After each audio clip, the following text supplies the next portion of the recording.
আজকে আমি বানাবো আমার মানুষ জন্য হোমমেড সেরিল্যাক। চলো কিভাবে বানাই সেটাই তোমাদের সাথে শেয়ার করব।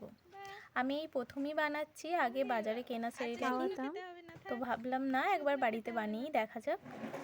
প্রথমে আমি গ্যাস অন করেই এখানে আমি আমন্ডগুলো ভেজে নিচ্ছি।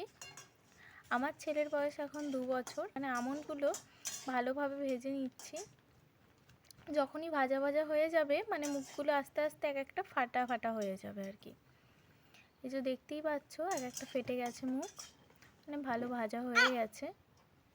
আমি আমন্ডের খোলা ছাড়াই এমনি খোলা শুদ্ধ নিয়েছি। তোমরা চাইলে আগের দিন জলে ভিজিয়ে রেখে খোলা ছাড়িয়ে নিয়ে তারপরেও করতে পারো। এখানে আমি নিয়েছি কাজু বাদাম, এখানে ভাজা ছোলা আছে, আর এদিকে আছে মাখানা, আর আখরোট নিয়েছি 4-5টা। আমি মাখানাটা কমই নিয়েছি, তারপর পরে বুঝতে পারলাম মাখানাটা একটু বেশিই দিতে হবে। তারপরে আরও একই পরিমাণ মাখানা অ্যাড করেছি। তো দেখতেই পাচ্ছ এখানে আমি কাজুগুলোকে ভালোভাবে ভেজে নিচ্ছি।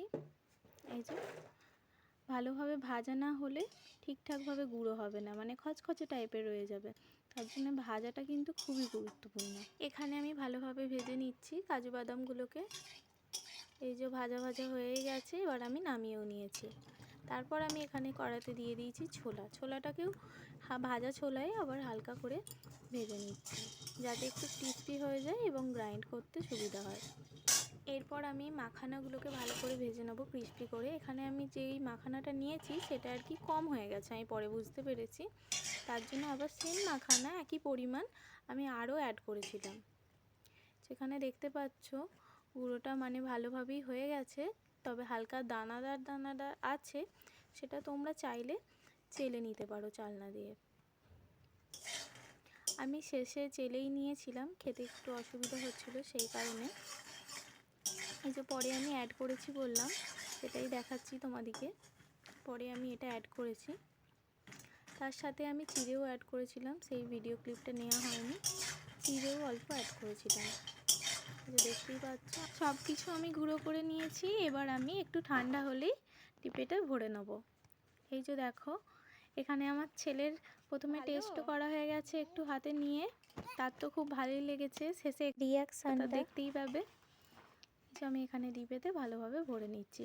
অনেক দিন থেকেই আনা আছে জিনিসপত্রগুলো, কিন্তু করব করে করা আর হচ্ছে না, তাই যেইটুকু জিনিস আছে সেইটুকু দিয়েই আমি করেছি। পরে আবার যেগুলো প্রয়োজন, যেমন ছোলাটা একটু কম হয়ে গিয়েছিল মনে হলো, আমি পরে অ্যাড করে নিয়েছি।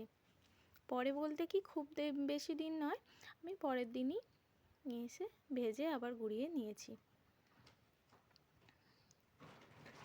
এই যে দেখতেই পাচ্ছ,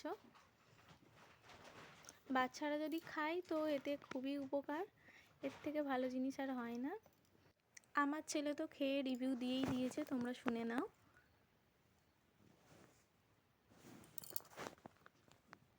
ভালো আম, ভালো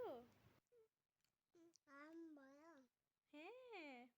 তোমরা চাইলে বাচ্চার জন্য হোমমেড সেরিল্যাক বানিয়ে নিতে পারো। ভিডিওটি ভালো লাগলে অবশ্যই লাইক, কমেন্ট, সাবস্ক্রাইব করে পাশে থেকো।